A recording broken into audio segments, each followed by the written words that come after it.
E na redação do Estafeta, a gente tem o prazer de receber hoje aqui com a gente o Irineu Machado dos Santos. Tem uma caminhada muito grande na cultura, na música e na vida comunitária, mas hoje o convite especial é para contar um pouco da história de um dos grupos musicais que fez parte por um longo tempo, que foi os Amantes da Querência. Irineu, seja bem-vindo. Bom dia, Leandro, e os demais que fazem parte do teu trabalho aí, do grupo do trabalho. E muito obrigado pelo convite, por poder participar e contar um pouco da história que nem tu falou. Os Amantes da Querência, que ano que começou? Nós começamos em 1970. Nós começamos em dois tocar, mas daí a gente começou a ser requisitado na região e tal, e a gente foi aos poucos ampliando tanto o número de músicos como também os aparelhos e tal, né? Quem que começou com o senhor lá atrás? É Adão Rodrigues. Adão Rodrigues. Adão Rodrigues foi com quem a gente começou, em duas gaitas. E quanto tempo o grupo teve trajetória aí? É de 70 até 90. 20 anos de trajetória? 20 anos. E aí, no começo eram vocês dois com duas gaitas ali no trabalho, Sim. no dia a dia.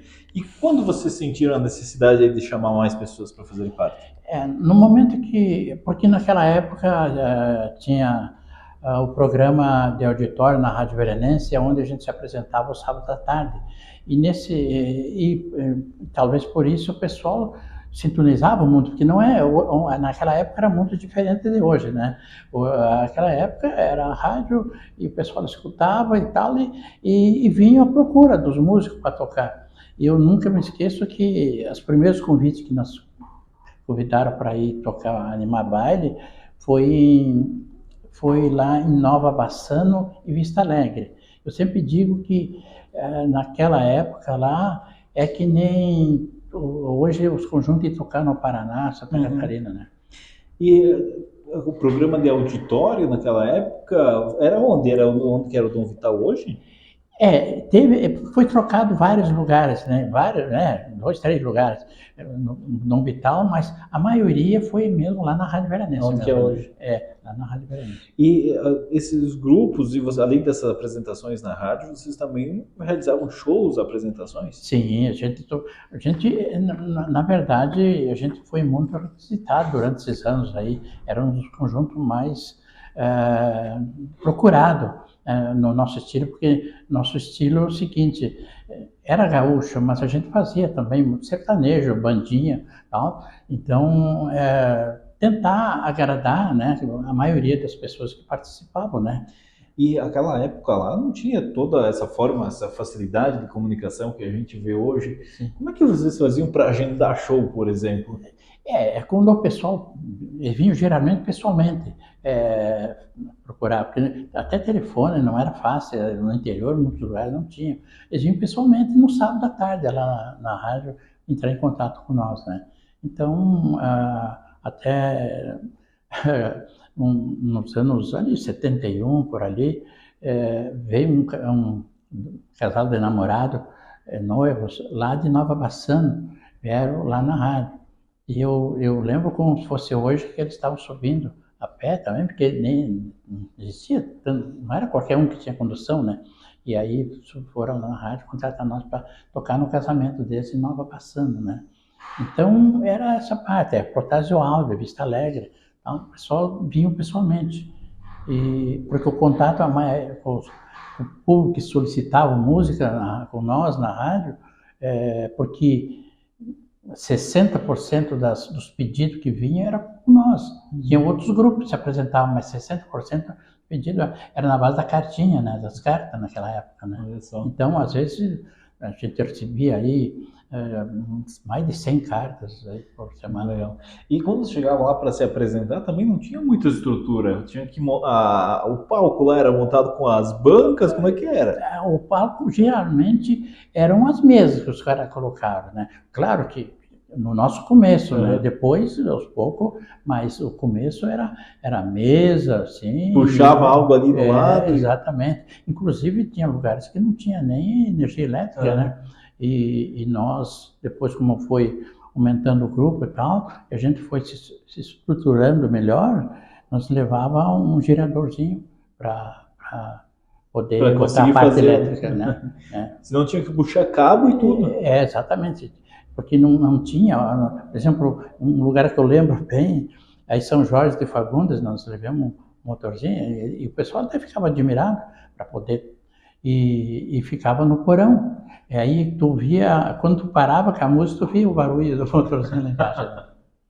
Então, fez parte então dessa trajetória toda, também como falam hoje, muito perrengue para conseguir chegar no resultado. Exatamente. Até hoje muita gente comenta que a gravação, quando eu gravei o primeiro disco, não era tão fácil, não era tão simples. Foi muito batalhado, porque naquela época não tinha assim gravadora, selo de gravadora aqui no Rio Grande do Sul. Então eu gravava na gravadora, nos estúdios da SEC, né? Agora não estou lembrando bem o nome, mas era em Porto Alegre. E a prensagem do disco era tudo em São Paulo, né? E então, primeiro tinha o representante do selo da gravadora, tinha Chororó. Eu gravei na Chororó, mas naquele tempo tinha Copacabana e Chanticleer. Então não foi fácil. Consegui o contato com os representantes e depois fazer os acertos todos, né? E o senhor chegou a gravar discos, então, do grupo ou só particular? Particular. Porque, na verdade, a gente tinha até interesse de gravar um grupo, mas, claro que todo mundo teria que participar. Uma quantia financeira, porque tu tem que garantir, naquela época, tinha que garantir a compra de 1000 discos e 1000 fitas, né? Então, tinha um custo. Aí, sabe, nem todos têm a mesma opinião, um achava que não e tal. E aí, então, eu banquei sozinho, então daí... O senhor chegou a viver só da música na época ou tinha que ter outros trabalhos também? No começo eu tinha outros trabalhos. Eu comecei, na verdade, quando a gente começou o conjunto, eu trabalhava. Trabalhei na Boito, depois trabalhei nos Irmãos Boff, que era a agência da Volks, né? E trabalhei na empresa Leodir da Leal, que é onde eu comecei a trabalhar com ônibus e tirei a carteira profissional. Depois eu vim trabalhar de guarda no banco, porque eu tinha mais folga. Daí na sexta-feira eu saía, só voltava segunda, de guarda no Banrisul, né? E depois, quando saí do Banrisul, daí eu saí, daí sim foi aonde eu saí, para inaugurar um salão de baile, que chamava-se Bailão do Machado, e para gravar o primeiro LP, que foi em 82. Aí que eu saí para poder trabalhar, né? E é onde eu consegui, então, fazer a tua vida, né, gravação. Daí eu vivi, assim, por conta, até agora, em 2017. E achar músico também naquela época, eu acho que era difícil, né, Irineu? Porque não tinha, eu acho, escolas tanto de música. Como é que era isso? Não, nós, na minha época, a maioria dos músicos aprenderam assim, sabe? Não existia professor de música, nem hoje tem 2, 3 professores aí. Agora, a gente aprendeu assim, E para encontrar músico, aqui em Veranópolis, eu vou te dizer, sempre teve muita dificuldade para ter músico aqui. Então, mas nós se servia de Bento, né? Nova Prata, Bento Gonçalves, Caxias, né? Então, mas daqui mesmo é muito pouco. Até porque e aí dificultava ainda mais porque para vocês se encontrarem era mais difícil ainda devido à distância. Exatamente. Era complicado. Inclusive, a primeira vez que eu contratei, porque eu, além de nós tocar, a gente contratava os artistas da época ali, né? A primeira vez que eu contratei o Gaúcho da Fronteira, que inclusive ele não tinha... Ele estava começando, ele veio de ônibus de linha. E eu não estava em casa quando ele veio, eu morava ali perto da rodoviária, eu não estava em casa porque o meu guitarrista morava em Lagoa Vermelha, era bombeiro lá. E só tinha um ônibus que vinha de lá para cá e daqui para lá também. E aí ele perdeu o ônibus lá. Daí ele me telefonou dizendo, não vou poder ir. Então, daí eu tive que me deslocar a Bento para pegar um guitarrista que a gente já conhecia e tal. E nesse mesmo tempo o Gaúcho da Fronteira chegou lá em casa. Ele pegou um táxi e foi até ali em casa, até ali, ali na frente da Família Gusto, acho que tu Aham. sabe, eu morava ali. Ele foi lá.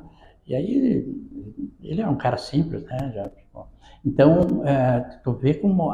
porque aos poucos eu fui vendo que não era só nós que não tinha estrutura, que era difícil.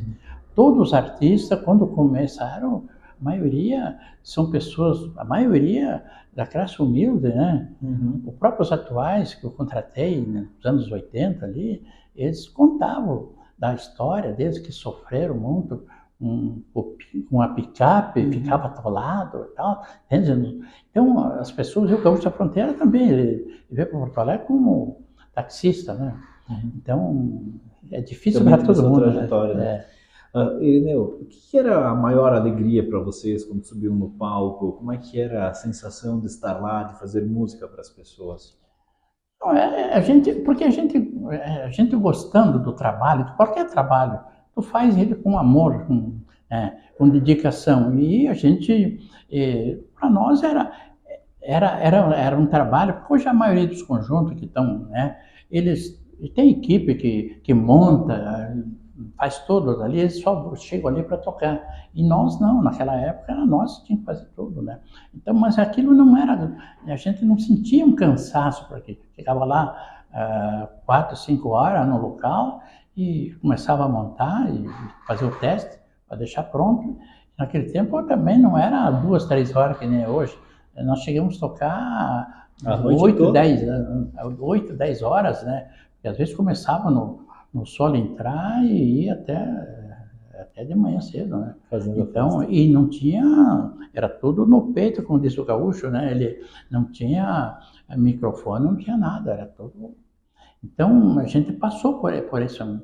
Mas eu fico feliz porque hoje a gente sabe que mudou bastante para melhor, para o pessoal mais jovem que estão hoje atuando, hoje eles têm mais facilidade. Então, a gente fez e pode deixar um pouco da trajetória nossa aí. Eu acredito que seja uma trajetória bonita, né? Com certeza. Irineu, o senhor lembra de músicas que se cantavam na época? Quais principais músicas aí que vocês cantavam, de que era sucesso na época? Naquela época nós cantávamos mais músicas assim, desses artistas aí da época ali que estavam Teixeirinha, Gil de Freitas, Zé Bertucci, Nelson Janete, né? Tinha vários, né? Então, conforme, porque cada músico, cada conjunto, ele tem 2, 3 músicas que mais se destaca, né? Então a gente sempre ia procurando, né? Que estava em alta. E graças a Deus nós tínhamos uma seleção de música que agradava muito o pessoal, por isso que nós tínhamos bastante assim, aceitação, porque nós sempre procuramos, eu sempre dizia para o pessoal, dos 5 músicos, eu era o mais fraco, né? Eu não tinha muita técnica, mas como eu tinha uma sorte geralmente era eu que selecionava as músicas, então eu fazia uma seleção de música sempre muito boa. E pelo fato também de nós ter um grupo que todo mundo cantava, porque o que anima um baile é se o cara só toca é uma coisa, que nem dá um exemplo, que nem o Borghettino, né? Ele só toca. Agora, já o Gaúcho da Fronteira, até acho que na parte técnica ele é menos que o Borghetti, mas como ele canta e faz, né? Ele é um cara mais, né, mais conhecido, mais, sabe, né? Certo. O senhor então era gaiteiro e também vocalista. Exatamente, né? E eu tirava música de todo gênero, né? Todo não, né? Mas parte daquelas que nós atuava assim como gaúchesca, sertaneja e bandinha, né? A gente tinha que, e eu digo para os amigos, comer farofa e assobiar na mesma hora, né? Tem que fazer de tudo, né? Tem que fazer. E o senhor conhecendo essa trajetória, então, o Gaúcho da Fronteira, os atuais, o senhor mencionou, chegou a conhecer Porca Véia também? Não, naquela época, acho que a maioria do pessoal, acho que até não conhecia. Mas o Teixeirinha, show? Não, o Teixeirinha não, eu ia trazer o Gil de Freitas, mas foi numa época que ele já estava meio doente, já tinha feito contrato até, mas daí o empresário disse, olha, não dá, ele vai pegar a serra aí e tal, e ele estava com problema dele. Então, Aí o que eu trouxe na época ali, o conjunto dos Mirim, aí no Fé Maçã, deu 1.800 pessoas. O pessoal naquela época não era tão simples trazer artista um pouco de nome, né? Então até as pessoas não acreditavam muito, né? Será que é verdade? Então eu trouxe o conjunto dos Mirins, os Três Chirus, esse conjunto aí, os Milongueiro, a Berenice Zambuja, e os atuais, eu levei 1 ano para conseguir uma data com eles, em 83. Não era fácil, consegui através dos amigos que eu fui fazendo lá em Porto Alegre. E aí eu consegui uma data com eles, o dia 6 de setembro, em Nova Prata, que era uma sexta-feira. No sábado, então era feriado. E daí sim, depois a gente conseguia, aquelas datas que eles tocavam para mim, já ficava para o ano seguinte, né? Mas naquela época, e não era fácil, quando eu trouxe os atuais aí, aqui na Fé Maçã também, em Caravaggio, deu quase 2.000 pessoas em Caravaggio de Vila Flores, né? Ficou super lotado o ginásio lá, né? Imagina. Então, é porque era um conjunto da época ali, era sucesso. Eu até brinco com o pessoal, eu, por exemplo, às vezes estava mal na grana, eu fazia um baile com os atuais, eu me endireitava um pouco. Mas que bacana, Irineu Machado dos Santos, os Amantes da Querência fizeram história, né? Deixaram legado. E outros artistas que eu trouxe, que eu acho que individual, eu não sei se aqui na região teve alguém que fez isso aí. Eu trouxe o Milionário Zé Rico em 83. Né? Para Veranópolis? Para Veranópolis, lá na Fé Maçã. Eles estavam já com um grande sucesso e eu me orgulho muito porque eles divulgaram Veranópolis, porque naquele tempo ainda se escutava bastante a rádio de São Paulo, a Nacional, a Tupi e tal, e eles se apresentavam, né? Então eles deram a relação onde eles estariam trabalhando. Foi a primeira vez que eles foram lá estavam indo lá para a China fazer uma excursão. E depois, no mês seguinte, eles disseram, tal dia estaremos no Rio Grande do Sul. Então, estou fazendo 2 shows no sábado, um em Canoas e outro em Veranópolis. Né? Olha só. Então, são tudo coisas que o povo sabe que as pessoas de meia idade, diante ali, sabem que marcaram a época, né? Exatamente. Que bacana. Com certeza muitos devem ter crescido ouvindo também o seu Irineu, as histórias, participado de muitos casais se formaram com certeza lá nos shows dos Amantes da Querência e fez história, né, Irineu? Parabéns pela tua trajetória na música, por ter colocado em prática e ter feito a alegria de tanta gente. A gente sabe que os períodos são difíceis, mas a música está ali e fez parte dessas gerações. Exatamente. Né? Sabe que ali por Nova Bassano, Nova Prata, eu encontrei vários casais, principalmente as mulheres me diziam, eu encontrei meu marido num baile teu, tal, eu sou casado, tenho filho e tal, mas... Então a gente fica feliz. E eu, aproveitando o embalo, eu fico até emocionado, porque ontem fui numa festa ali em São Jorge, em Vila Flores. Olha, para mim chegar, porque eu fui, o rapaz que me convidou fazia parte do conjunto, e a mesa deles era perto do palco, então eu tinha que atravessar quase todo o salão. Mas para mim chegar até lá, eu já cheguei 11h30, meio tarde. Ora, brincadeira, as pessoas que vinham me abraçar e falar comigo, eu participei daquele baile, aquele conjunto que eu trouxe, as minhas músicas, graças a Deus, está rodando bastante até agora aqui, né? E tem uma senhora ali em Moré, e ela levantou, veio, me abraçou, disse, aquela música do Gigante da Natureza, que eu falo num pinheiro lá na minha terra, ela diz, aquela música, se eu pudesse escutar toda hora, estaria escutando. Então, são coisas que eu sempre digo, a gente vai deixar alguma coisa, porque um legado, exatamente, para as pessoas que vão vir depois, né, mas pelo menos, e falando sobre a juventude, um dia num rodeio, eu estava lá sentado na arquibancada, e de repente o cara que estava laçando, ele passa naquele corredor lá, e ele me chamou. Aí ele faz sinal para ir até lá, mas a gente não sabia que estava um grupo. Aí até que ele gritou que era eu. Eu fui lá. Disse, não, quero te apertar a mão, te cumprimentar, porque eu não te conhecia, mas meu pai fala muito em você. era aí da Costa do Carreiro para lá, né? Mas meu pai sempre foi teu fã e tal, então são coisas que a gente fica feliz na vida, né? Com certeza. Irineu, parabéns pela tua trajetória, parabéns também pela trajetória dos amantes da querência. Obrigado por ter vindo até a redação desta feta. Aí eu que agradeço, né, de coração mesmo, né, as pessoas que sempre me colaboraram comigo, sempre prestigiaram, porque eu sempre digo, a gente não faz nada sozinho, tem que ser em grupo, tem que ter apoio das pessoas, e eu cheguei em Veranópolis, ainda adolescente, aqui na região da Serra, e sempre fui bem recebido, e provando que eu queria trabalhar honesto e com simplicidade e mostrar que a gente veio não só para fazer peso em cima da terra, mas também para deixar uma história boa, porque amanhã depois a gente não fica para semente, amanhã depois eu vou partir, mas vai ficar filho, vai ficar neto, e quando eles passarem na rua eu quero que alguém diga assim, não, o avô dele, o pai dele era um cara legal, e não dizer o contrário. É bem isso. Obrigado a todos que estiveram com a gente, até o próximo encontro.